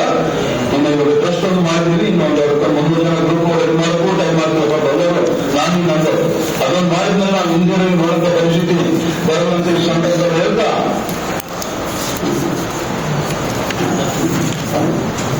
ಇನ್ನು ಹೇಳ್ತೀನಿ ಅಂತ ಒಂದು ಪತ್ರಿಕಾರ್ತರ ಶಿಬಿರ ತಾಲೂಕು ಅಧ್ಯಕ್ಷರು, ಪ್ರಧಾನ ಕಾರ್ಯದರ್ಶಿ, ಜಿಲ್ಲಾಧ್ಯಕ್ಷರು, ಪ್ರಧಾನ ಕಾರ್ಯದರ್ಶಿ, ರಾಜ್ಯ ಪದಾಧಿಕಾರಿಗಳು, ಪ್ರಮುಖರು 200 ಜನಕ್ಕೆ ಬೀದರ್ನಲ್ಲಿ ಪತ್ರಕರ್ತರ ಶಿಬಿರ ಏರ್ಪಾಡು ಮಾಡ್ತಾರೆ. ಅಲ್ಲಿ ದೊಡ್ಡ ಶಕ್ತಿಯಾಗಿ ನಿಮಗೆ ಅಬಕಾರಿ ಮಾಫಿಯಾ, ಮೆಡಿಕಲ್ ಮಾಫಿಯಾ ಬಗ್ಗೆ ಇತ್ತು ದಾಖಲೆ ಸಮೇತ ವಿತ್ ಅರ್ಜಿ ಸಮೇತ ನಿಮ್ಗೆ ಕೈಗೆ ಅಸ್ತ್ರ ಕೊಡ್ತೀನಿ. ಅದನ್ನು ದುರುಪಯೋಗ ಪಡಿಸ್ಕೊಳ್ಬೇಡಿ. ನಾವು ಏನಂತ ನಿಲ್ಲಿಸೋಕೆ ಇವತ್ತು KRS ಪಕ್ಷ ಹೆಂಗಿದೆ ಅದಕ್ಕಿಂತ ಒಂದು ಹಂತದಲ್ಲಿ ನಾವು ಮುಂದೆ ಹೋಗ್ತೀವಿ. ನಾವು ಪತ್ರಿಕೆಗೆ ಬರೆಯಲ್ಲ, ಸಮಾಜನು ಯಾವ ರೀತಿ ಪ್ರೀತಿ ತೋರಿಸುವಂತ ಮುಂದಿನ ದಿನದಲ್ಲಿ ನಾವು ಮಾಡೋಣ. ಅವತ್ತು ಮಾಹಿತಿ ಹಕ್ಕಕ್ಕೆ ಸಂಬಂಧಪಟ್ಟಾಗಿ ಕೆಲವು ರಿಸೋರ್ಸ್ ಪರ್ಸನ್ಸ್ ಕಳಿಸ್ತೀನಿ. ಅದನ್ನ ಒಂದು ಉಪಯುಕ್ತ ತಗೊಂಡು ಅದನ್ನ ಒಂದು ಒಳ್ಳೆಯ ರೀತಿಯಲ್ಲಿ ಒಳ್ಳೆ ಮಾರ್ಗದಲ್ಲಿ ತಾವೆಲ್ಲ ಸಾಕ್ತೀರಿ ಅಂತ ಹೇಳ್ತಾ ಅದು ಕೊನೆಯದಾಗಿ ಹೇಳ್ಬಿಡ್ತೇನೆ. ಇನ್ನು ಅವರು ಕರ್ನಾಟಕ ಕಾರ್ಯನಿರತ ಪತ್ರಕರ್ತರ ಧ್ವನಿ ಸಂಘಟನೆಯ ಈ ಒಂದು ಸಮಾವೇಶಕ್ಕೆ ಆಗಮಿಸಿರ್ತಕ್ಕಂಥ ಎಲ್ಲ ಸಹೋದರರಿಗೆ ವರಿಷ್ಠ ಬೆಳಗಾವಿ ಜಿಲ್ಲೆಯ ಬಗ್ಗೆ ಮಾತಾಡಿದರೆ ಈ ಒಂದು ಸಮಾವೇಶದ ಅರ್ಥ ಸಂಪೂರ್ಣ ಆಗುವುದಿಲ್ಲ ಅಂತ ನಾನು, ಯಾಕಂದ್ರೆ ಬೆಳಗಾವಿಯಲ್ಲಿ ಆಗುವಂತ ಒಂದು ಅಧಿವೇಶನದಲ್ಲಿ ಒಂದು ಅಧಿವೇಶನ ಅಲ್ಲಿದೆ. ಇಡೀ ಕರ್ನಾಟಕದ ಸರ್ಕಾರನೇ 15 ದಿವಸ ಅಲ್ಲಿ ಸ್ಥಳಾಂತರ ಆಗಿರ್ತದೆ. ಅಲ್ಲಿ ಬಹಳಷ್ಟು ವಿಷಯಗಳಿವೆ. ಕೆಲವು ವಿಷಯಗಳಂತೂ ಬಳಕೆಗೆ ಬರುತ್ತದೆ. ಅಲ್ಲಿ ಒಂದು ಸುದ್ದಿ ಕಮಿಟಿ ಯಾವುದೋ ಸುದ್ದಿ ಇದ್ರೆ ಒಬ್ಬ ವ್ಯಕ್ತಿ ಅದನ್ನು ಸೆನ್ಸಾರ್ ಸುದ್ದಿ ಮಾಡಿದ ಮೇಲಿನ ಫೀಲ್ಡ್ ಹೋಗುದು. ಬಹಳ ಮಹತ್ವದ ವಿಷಯಗಳು ಬಳಕೆಗೆ ಬರದೇನೆ ಮುಳುಗಿ ಹೋಗುವಂತ ಸಾಧ್ಯತೆಗಳು ಬಹಳ ಇದೆ. ಅಂತ ಒಂದು ಸ್ಥಿತಿಯಲ್ಲಿ ನಮ್ಮ ಧ್ವನಿಯ ಸಂಘಟನೆ ಅವನ್ನ ಬಯಲಿಗೆ ಒಂದು ಪಬ್ಲಿಕ್ ಮಾಡ್ತಕ್ಕಂಥ ಒಂದು ಸಾಹಸಗಳನ್ನು ಮಾಡ್ತಾ ಇದೆ. ಅಂದ್ರೆ ಮೊದಲಿನ ಸಂಘಟನೆಯ ಒಂದು ಸಂಸಾರದ ಒಂದು ಹಿಡಿತಕ್ಕೆ ಸಿಕ್ಕಿರೋದ್ರಿಂದ ಈ ನಮ್ಮ ಸಂಘಟನೆ ಬಂದ ನಂತರ ಅವೆಲ್ಲ ಬಯಲಿಗೆ ಬರ್ತಾರೆ. ಸಣ್ಣ ಉದಾಹರಣೆ ಹೇಳ್ಬೇಕಂತಂದ್ರೆ ನಮ್ದು ಬೆಳಗಾವಿ ಜಿಲ್ಲೆ ಅಂತ ಅಂದ್ಕೂಡಲೇ ಕಿತ್ತೂರು ಚೆನ್ನಮ್ಮನ ಇತಿಹಾಸಕ್ಕೆ ಸಂಬಂಧಪಟ್ಟಂಥದ್ದು ಹುಟ್ಟು ಕಾರ್ತಿಯಲ್ಲಿ ಆಯ್ಕೆಯಾಗಿದ್ದು ಬಯಲುಂಗಲದಲ್ಲಿ, ರಾಜ್ಯಭಾರ ಮಾಡಿರೋದು ಕಿತ್ತೂರಿನಲ್ಲಿ. ಈ ತರ ಇದೆ. ನಿಮಗೆ ಒಂದೇ ಒಂದು ವಿಷಯದಲ್ಲಿ ಹೇಳಕ್ಕೆ ಬಯಸ್ತೇನೆ. ಕಿತ್ತೂರು ಚೆನ್ನಮ್ಮನ ಸಮಾಧಿ ಬಯಲುಂಗಲದಲ್ಲಿದೆ. ಆ ಸಮಾಧಿ ನಿಮ್ಗೆ ಬಯಲುಂಗಲದಾಗ ಅಷ್ಟೇ ಸಿಗ್ತದೆ. ಕಿತ್ತೂರು ಚೆನ್ನಮ್ಮನ ಸ್ಟ್ಯಾಚ್ಯೂ ನಿಮ್ಗೆ ಎಲ್ಲ ಕಡೆ ಸಿಗ್ಬೋದು, ಸಮಾಧಿ ಮಾತ್ರ ಬಯಲುಂಗಲದಲ್ಲಿ ಮಾತ್ರ ಸಿಗ್ತದೆ. ಅಂತ ಒಂದು ಸಮಾಧಿಗೆ ಇವತ್ತಿನ ತನಕ ಅಂತಪಡಿ ಏನು ಕೆಲಸ ಆಗಿರಲಿಲ್ಲ. ಇತ್ತೀಚೆಗೆ ಅಷ್ಟು ಕೆಲಸ ಆಗಿತ್ತು. ಲಾಸ್ಟ್ ಒಂದು ವರ್ಷದ ಹಿಂದೆ 5 ಕೋಟಿ ರೂಪಾಯಿ ಕಾಮಗಾರಿಯನ್ನ ನಮ್ಮ ಬಯಲುಂಗಲ ಶಾಸಕರು ಮಾಡಿದ್ರು. ಮಾಡಿದ್ರೆ ಅದೇನು ಅಷ್ಟೊಂದು ಈ ನಿಮ್ಮಲ್ಲಿ ರಾಕ್ ಗಾರ್ಡನ್ನಾಗ ಆಗಿರ್ತಾರಲ್ಲ ಅಂತ ಒಂದು 5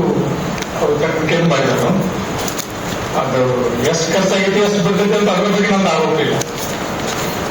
ಮಾಡಿ ಮುಗಿದ ಮೇಲೆ ಲೋಕಾರ್ಪಣೆ ಮಾಡಬೇಕಾದಂತ ಕಾರ್ಯಕ್ರಮ ಬಂದಾಗ ದಿನೇಶ್ ಗುಂಡೂರಾವ್ ಅವರು ಬೇರೆ ಒಂದು ಕೆಲಸದ ನಿಮಿತ್ತ ಬೇರೆ ಬಂದಾಗ ಅವ್ರನ್ನ ಕರ್ಕೊಂಡು ಹೋಗಿ ಒಂದು ರಿಬ್ಬನ್ ಬ್ಯಾಂಡ್ ತಗೊಂಡಾರಷ್ಟ ಅದನ್ನ ಆದ ಹೀಗೆ ಕೈಲಿ ಕತ್ತರಿಸಿ ಭಾರತ ಪತ್ರಕರ್ತರನ್ನು ಸಹಿತ ಆ ಸಮಾರಂಭಕ್ಕಾಗಲ್ಲ.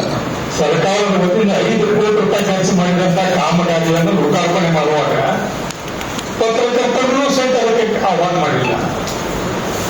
ಆಮೇಲೆ ಅಲ್ಲಿ ಇರ್ತಕ್ಕಂಥ ಯಾವ ಮಠಾಧೀಶರನ್ನಿಲ್ಲ ಅಥವಾ ಕನ್ನಡ ಪರ ಸಂಘಟನೆಗಳನ್ನಿಲ್ಲ, ಯಾರ್ಯಾರನ್ನು ಕರೆಯದೆ ಬೈರುವುದವ್ರಿಗೆ ಯಾರಿಗೂ ಗೊತ್ತಾಗದಂಗೆ ಕಳ್ಳತನಲ್ಲೇ ಲೋಕಾರ್ಪಣೆ ಮಾಡಿದ್ರು.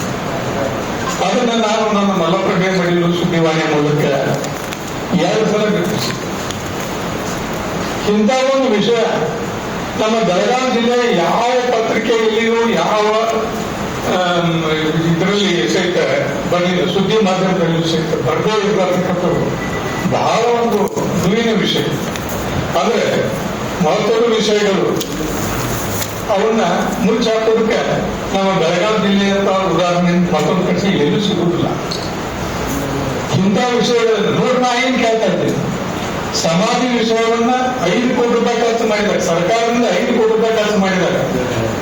ಅದನ್ನು ಲೋಕಾರ್ಪಣೆ ಅಂತ ಮಾಡುವಾಗ ಸಂದರ್ಭದೊಳಗೆ ಯಾರಿಗೂ ಗಮನಕ್ಕೆ ತಂದಿಲ್ಲ. ಇದು ಒಂದು 15-20 ದಿನದ ಹಿಂದೆ ನಂದಗಾರದೊಳಗ ಸಂಗೊಳ್ಳಿ ರಾಯಣ್ಣನ ಮ್ಯೂಸಿಯಂ ಓಪನಿಂಗ್ ಆಯ್ತು. ಅದು ಲೋಕಾರ್ಪಣೆ. ಅದಾದಾಗ ಇಡೀ ಸಚಿವ ಸಂಪುಟದಲ್ಲಿ 33 ಜನ ಸಚಿವರು ಬಂದರು. ಬೆಂಗಳೂರಿನಿಂದ ಪತ್ರಕರ್ತರು ಬಂದರು, ಮೀಡಿಯಾದವರು. ಒಂದು 3-4 ದಿನಗಳು ದೊಡ್ಡ ಸಂಭ್ರಮನೇ ಮಾಡಿದ್ರು. ಅದು ಸಂಗೊಳ್ಳಿ ರಾಯಣ್ಣ ಪ್ರಾಧಿಕಾರದ ಕೆಲಸ. ಇದು ಕಿತ್ತೂರು ಚೆನ್ನಮ್ಮನ ಪ್ರಾಧಿಕಾರದ ಕೆಲಸ. 5 ಕೋಟಿ ರೂಪಾಯಿ ಖರ್ಚು ಮಾಡಿದ್ರು. ಎಷ್ಟು ಖರ್ಚು ಮಾಡಿದ್ರು ಬಿಟ್ಟವರು ಅದ್ರ ಬಗ್ಗೆ ಈ ಮೊದಲನೇ ಈಗ ಆರೋಪ ಇಲ್ಲ. ನಾನೇನಂತೀನಿ, ಲೋಕಾರ್ಪಣೆ ಮಾಡಬೇಕಾದಂತ ಪ್ರಸಂಗ ಬಂದಾಗ ಪತ್ರಕರ್ತರನ್ನು ಖಾಲಿನ ಮಾಡಿದಂತ ಉದಾಹರಣೆ ಎಲ್ಲರೂ ಕರ್ನಾಟಕದಾಗ ಇದೆಯಾ? ಆ ಉದಾಹರಣೆ ಎಲ್ಲರೂ ಸಿಗ್ತೈತೆ ಅಂತಂದ್ರೆ ನಮ್ಮ ಮೊಬೈಲ್ ಒಂದೊಳಗೆ ಸಿಗ್ತೈತಿ. ಫೆಬ್ರವರಿ 14ನೇ ತಾರೀಕು 2026ನೇ ತಾರೀಕಿನ ಮಾಡಿದಂತ ಉದಾಹರಣೆ. ಇಂಥ ಸುದ್ದಿ ಯಾವ ಪತ್ರಿಕೆಯನ್ನು ಬರಲಿಲ್ಲ ಅಂತ ಅನ್ನೋದಂತ ಅದು ಇನ್ನೊಂದು ನನಗೆ ಬಹಳ ಇದನ್ನಿಸ್ತು. ಆದ್ರೂ ನಾನು ಬಿಡ್ಲಿಲ್ಲ, ನಾನು ಮಾಡಿದ್ದೆ. ಆಮೇಲೆ ನಮ್ಮ ಬೈಲಹೊಂಗಲ ಜನತೆ ಅದರ ಸಲುವಾಗಿನ ಬೈಲಹೊಂಗಲ ಬಂದ್ ಆಚರಣೆ ಮಾಡಿದ್ರು. ಒಂದು ದಿನ ಪೂರ್ತಿ ಸಂಪೂರ್ಣ ಬಂದ್ ಆಯ್ತು. ಆಮೇಲೆ ಸತ್ಯಾಗ್ರಹ ಕೂತರು. 14 ದಿನ ಸತ್ಯಾಗ್ರಹ ಆದ್ರೂ ಸಹಿತ ಶಾಸಕರ ಪಕ್ಕದಲ್ಲೇ ಸತ್ಯಾಗ್ರಹ ಇತ್ತು. ಒಂದು ಸಲ ಹೊರಗೆ ನೋಡಿಲ್ಲ, ಅಲ್ಲೇ ಗಾಡಿ ಅಡ್ಡ ಇಟ್ಕೊಂಡು ಹುಟ್ಟಿದ್ರು ಅವರು. ಸತ್ಯಾಗ್ರಹ ಕೂತ ವರ್ಷ ಹೊರಗೆ ನೋಡ್ಲಿಲ್ಲ. ಕೊನೆಗೆ ನಾನು ಯಾರು ಇಲ್ದಾಗ ಬಂದ್ ಹೋದ್ರು. ರಿಕ್ಷಾ ಡ್ರೈವರ್ಗಳು ಅಷ್ಟು ಸತ್ಯಾಗ್ರಹ ಕೂತಿದ್ರು. ಅವತ್ತು ಬಂದು ಹಿಂದ್ ತಕ್ಕೊಳ್ರಿ ಅಂತ ಹೇಳಿದ್ರು. ಅದನ್ನು ಸಹಿತ ನಾನು ವಿಡಿಯೋ ಮಾಡಿಬಿಟ್ಟಿದ್ದೀನಿ. ಅಂದ್ರೆ ನಾನು ಈ ಮಾತು ಹೇಳಕ್ಕೆ ತಪ್ಪಡಿಸ್ತೇ. ಒಂದು ಸುದ್ದಿಯನ್ನ ಯಾವ ತರ ಬಿಂಬಿಸ್ಬೇಕು. ಈಗ ಏನಾಗಿದೆ ಪರಿಸ್ಥಿತಿ ಅಂದ್ರೆ ಅನರ್ಹವನ್ನ ದೊಡ್ಡವನ್ನಾಗಿ ಮಾಡಿಸೋದಕ್ಕಂತೂ ನಮ್ಮ ಪತ್ರಿಕೆಗಳು ಬಹಳ ಮುಂದುವರೆ. ಆಗ ಅನರ್ಹವನ್ನ ಅಷ್ಟ ಮುಚ್ಚಾಕೋದಕ್ಕೂ ಸಹಿತ ಅಷ್ಟ ಚಾಕಚಕ್ಯತೆಯಿಂದ ಬೇಕು. ಅದಕ್ಕೆ ನನ್ನೇನು ವಿಚಾರ, ಅರ್ಹತೆ ಇದ್ರೆ ಅವರು ಮುಂದೆ ಬರಬೇಕು. ಅನರ್ಹರನ್ನು ಮುಂದೆ ತಗೊಂಡಿದ್ದಾರೆ, ಅದಕ್ಕೆ ಕಾರಣವಿಲ್ಲ. ಆದ್ರೆ ಅನರ್ಹರನ್ನು ಮುಚ್ಚುವಂತ ಕೆಲಸಕ್ಕೆ ದಯಮಾಡಿ ಯಾವ ಹೋಗಬಾರ್ದು ಅಂತ ಅನ್ನುವಂಥ ವಿಚಾರ ಹೇಳ್ತಾ ಇದ್ದೀನಿ. ಅದಕ್ಕಾಗಿ ಈ ಒಂದು ಸರ್ ಹೇಳ್ತಾ ಇದ್ದಾರೆ ನಕಲಿ ಅಸಲಿ ಅಂತೇಳಿ. ಇದನ್ನ 2024 ನಾವು ಇದ್ರ ಬಗ್ಗೆ ಪ್ರತಿಭಟನೆ ಮಾಡಿ ಮನವಿ. ನಕಲಿ ಅಂದ್ರೆ ಏನು, ಅಸಲಿ ಅಂದ್ರೆ ಏನು ಅಂತ ನಮ್ಮ ಡೆಫಿನೇಷನ್ ಕೊಡ್ರಿ ಅಂತ ಕೇಳಿದೀವಿ. ಅವರು ಕೊಡ್ರಿ ಅಂತ ಕೇಳಿ ತಹಸೀಲ್ದಾರಿಗೆ ಭೇಟಿಯಾಗಿ ಮನವಿ ಕೊಟ್ಟಿದ್ವಿ ಕಿತ್ತೂರು ಒಳಗೆ. ನೀವೆಲ್ಲರೂ ಬಂದಿದ್ರಿ. ಆ ತರ ಅಂದ್ರೆ ಇದು ಈಗಿನ ಸಮಸ್ಯೆ ಚಾಲು ಆಗಿಲ್ಲ. ಯಾಕಂತಂದ್ರೆ ಮೊದಲು ಒಂದೇ ಇತ್ತು, ಮಾಡಿದ್ದೆಲ್ಲ ನಡೀತಿತ್ತು. ಈಗ ಮತ್ತೊಂದು ಹುಟ್ಕೊಂಡು ಕೂಡಲೇ ಇವೆಲ್ಲ ಬರೋದು ಸ್ವಾಭಾವಿಕ, ಅಸಲಿ ನಕಲಿ ಅಂತ. ಆದ್ರೂ ಸಹಿತ ನಾವೇನು ಬಿಟ್ಟಿಲ್ಲ. ಅವತ್ತು ಮನವಿ ಕೊಟ್ಟು ನಕಲಿ ಯಾರು ಅನ್ನೋದನ್ನ ಹುಡುಗಿ ತೆಗೆದ್ರೆ ಅವ್ರ ಮೇಲೆ ಶಿಕ್ಷೆ ಆಗುವಂಗ್ ಮಾಡ್ರಿ ಅಂತೇಳಿ ನಾವು ಬೆಳೆಸಿದ್ವಿ. ಅವ್ರಿಗೆ ಸಲ ಬಿಟ್ಟಿಲ್ರಿ. ಯಾರು ಹುಡುಗಿರಿ ಏನೋ ಪೊಲೀಸ್ ಸ್ಟೇಷನ್ ಮಟ್ಟ ಹೋಗಿತ್ತು. ನಕಲಿ ಯಾರು ಅಸಲಿ ಯಾರು ಹುಡುಗಿ ತೆಗಿದ್ವಿ. ಅಂದ್ರೆ ಅದಕ್ಕೆ ಈಗ ಬಂದದಕ್ಕೆ ನಾನು ಹೇಳ್ಬೇಕಾಗಿತ್ತು. ಅದರ ಸಲುವಾಗಿ ದಯಮಾಡಿ ಬೆಳಗಾವಿ ಜಿಲ್ಲೆ ಅಂತ ವಿಷಯ ಗಡಿ ಪ್ರದೇಶ, ಗಡಿ ವಿಷಯ ಬರುತ್ತೆ. ಅಲ್ಲಿ ಸಾಕಷ್ಟು ದೊಡ್ಡ ಜಿಲ್ಲೆ, 18 MLA ಕ್ಷೇತ್ರ ಇದೆ, 2 MP ಕ್ಷೇತ್ರ ಇದ್ದಾವೆ, ಸಾಕಷ್ಟು ಅನುಕೂಲ ಇದೆ. ಆಮೇಲೆ ಈಗ ಅಧಿವೇಶನ ಒಂದು ನಡೀತಾ ಇದೆ, ಸರ್ಕಾರದ ಲಕ್ಷ್ಮಣ ಸಹಿತ ಆಕರ್ಷಣೆ ಬಹಳ ಇದೆ. ಆದ್ರೆ ನಮ್ಮ ಧ್ವನಿ ಸಂಘಟನೆಯ ರಾಜ್ಯಾಧ್ಯಕ್ಷರಿಗೆ ನಾನು ವಿನಂತಿ ಮಾಡ್ಕೊತೀನಿ, ಬೆಳಗಾವಿ ಜಿಲ್ಲೆಗೆ ಒಂದು ಇನ್ನಷ್ಟು ತಾವು ವಿಶೇಷ ಆದ್ಯತೆ ಕೊಡ್ರಿ. ಆಮೇಲೆ ಅಧಿವೇಶನ ನಡೆಯೋದಕ್ಕಿಂತ ಮುಂಚಿನಿಂದಲೂ ನಮ್ಮೊಂದು ಪೂರ್ವ ತಯಾರಿ ಇಟ್ಕೊಂಡು ಆ ಒಂದು ವಿಷಯಗಳನ್ನ ಇನ್ನಷ್ಟು ಬೇರೆ ವರ್ಷಗಳೊಳಗೆ ನಾವೆಲ್ಲರೂ ಶ್ರಮ ಪಡುವಂತ ಕೆಲಸ ನನ್ನ ಮಾತನ್ನ ನಾನು ಸಮರ್ಥಿಸಿ. ಈಗಾಗಲೇ ನಮ್ಮ ಬೆಳಗಾವಿ ನಗರದಲ್ಲಿ ನಮ್ಮ ನಗಾಪುರ್ ಏನ್ ಬಂದಿದ್ದಾರೆ, ಇಲ್ಲಿ ನಗಾಪುರ ಈಗಾಗಲೇ ಇನ್ನೂ ಒಂದು ಉಪಾಧ್ಯಕ್ಷ ಪೋಸ್ಟ್ ಕೊಟ್ಟಿದ್ದೀವಿ. ಕಾರ್ಯಾಧ್ಯಕ್ಷ ಆಗಿ ನೇಮಕ ಇದ್ದಾರೆ. ಈಗಾಗಲೇ 50 ಜನ ಟೀಮು ಬೆಳಗಾವಿ ನಗರದಲ್ಲಿ ಈಗಾಗಲೇ ಆಫೀಸನ್ನು ಓಪನ್ ಮಾಡಿದ್ದಾರೆ. ಅದಕ್ಕಿಂತ ಪೂರ್ವಭಾವಿಯಾಗಿ ಯಾವ ಡೇಟ್ ಬರ್ತದೆ ಅಂದ್ಬಿಟ್ಟು ನವೆಂಬರ್ ಅಲ್ಲಿ ನಾನು ಬೆಳಗಾವಿಗೆ ಬರ್ಕೊಂಡ್ಬಿಟ್ಟು 2 ಕಡೆ ಮೀಟಿಂಗ್ ಮಾಡ್ತೇನೆ ಎಲ್ಲ ಈ ಸಲ ಯಾವತ್ತು ಅದು ಇದಾಗಬಾರ್ದು. ಆ ಒಂದು ಹಂತದಾಗ ಸಾರ್ ಹೇಳಿದಂಗೆ ಆಮೇಲೆ ನಿಮ್ಮ ಎಲ್ಲಾ ಕ್ಷೇತ್ರದ MLAಗಳಿಗೆ ನಾನೇ ಬರ್ತೀನಿ ಕೂತಾಗಿ ನಿಮ್ಮನ್ನು ಕರ್ಕೊಂಡು ಯಾವ ಕ್ಷೇತ್ರ ಆಗಿರ್ತೀನೋ ಅವರಿಗೂ ಮನವಿ ಕೊಟ್ಟು ನಮ್ಮ ಪತ್ರಕರ್ತರ ರಕ್ಷಣಾ ಕಾಯ್ದೆ ಮೇನ್ ಆದ್ಯತೆ ಇದೆ. ಅದಕ್ಕೆ ಏನಿದೆ ಹೆಚ್ಚಿನ ರೀತಿಯಾಗಿ ನಿಮ್ಗೆ ಬೆಳಗಾವಿಗೆ ಹೆಚ್ಚಿನ ಹೊತ್ತು ಈ ಕಡೆ ಕೊಡ್ತಾ ಇದ್ದೀನಿ ಅಂತ ಅವರು ಒಂದು ಏನೇ ಇದಕ್ಕೆ ನನ್ನ ಪ್ರತಿಕ್ರಿಯೆ ನೀಡಿದ್ದಾರೆ.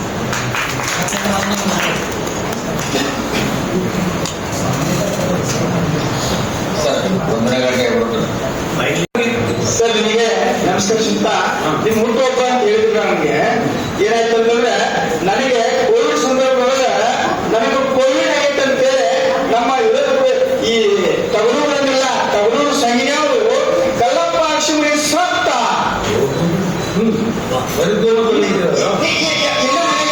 ಅದಕ್ಕೆ ನಮ್ಗ ಆ ಉದಾಹರಣೆಗೆ ಬಸವರಾಜ ಅವ್ರು ಸತ್ತ ತಕ್ಷಣ ನಮಗೆ ಬಂದಾರ ಪಾಪ.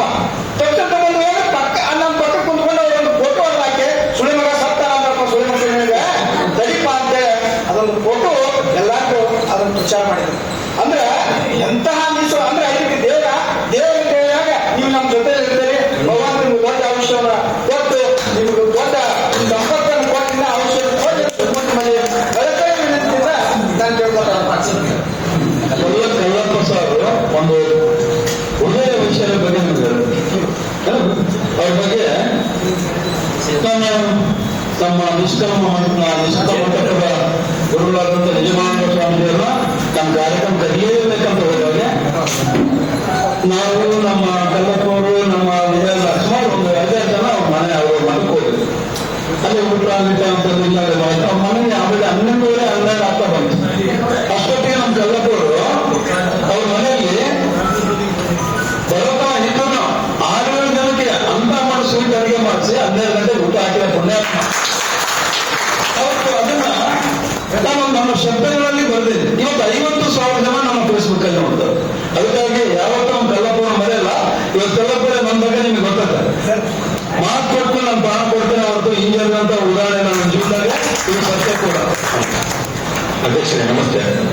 ನಾವು ನವೀನ್ ಪಾಟೀಲ್ ಅಂತೇಳಿ ಪಬ್ಲಿಕ್ ಡಿಜಿಟಲ್ ವಾಹಿನಿ ಅಂತ. ಏನು ಈಗ ನಾವು ನಮ್ಮೂರಂತ ಭಾವನೆ ಮೊದಲು ನಾವು ಕರೆಕ್ಟ್ ಆಗಬೇಕು ಅನ್ನೋದು 100ಕ್ಕೆ 2ರಷ್ಟು ಸತ್ಯ. ಎಲ್ಲರಿಗೂ ನಮ್ಮಲ್ಲಿ ಹೋರಾಟದ ದಾರಿ ಇರುವಾಗ ನಮ್ಮ ಗುಂಡಿಗಳನ್ನ ಮೊದಲು ನಾವು ಮುಚ್ಕೊಳ್ಬೇಕು.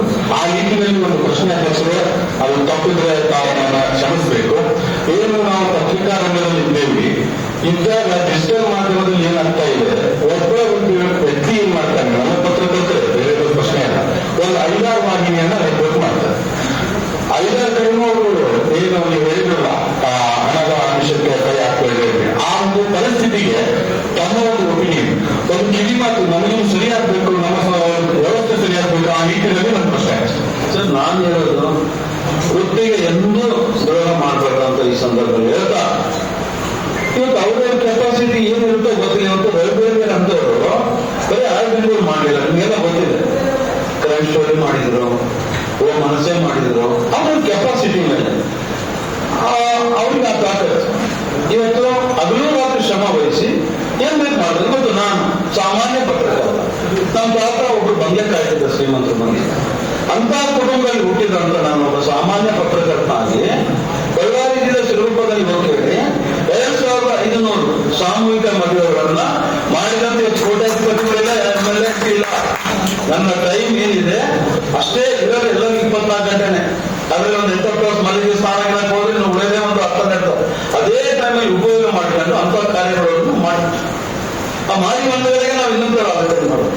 ಒಂದು ಇನ್ನೊಂದು ರೀತಿ ನಾವು ಹೋದ್ರೆ ನಮ್ಗೆ ಏನ್ ಪನಿಷ್ಮೆಂಟ್ ಆಗ್ಬೇಕು, ಕಾನೂನು ಏನ್ ಕೇಳ್ಬೇಕು, ಡಿಪಾರ್ಟ್ಮೆಂಟ್ ಅದು ನೋಡ್ತಾರೆ.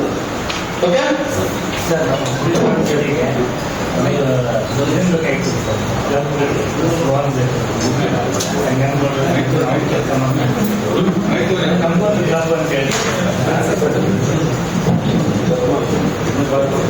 ನಮ್ಮ ಪತ್ರಕರ್ತ ಧ್ವನಿಯಿಂದ ಎಲ್ಲೋ ಒಂದು ಕಡೆ ಪ್ರೆಸ್ಮೆಂಟ್ ಆಗಬೇಕು ಅಂತ ಒಂದು ಕಚೇರಿ ನಮಗೂ ಕೂಡ ಬೇಕು ಅಂತೇಳಿ ಬಹಳ ದಿನದಿಂದ ನಾವು ಚಂದನಗೌಡ ಎಸ್ ಎಸ್ ಪಾಟೀಲ್ ಅವರು ಆಗಿರೋದು ಒಂದು ಬಂದಿದ್ದೇವೆ.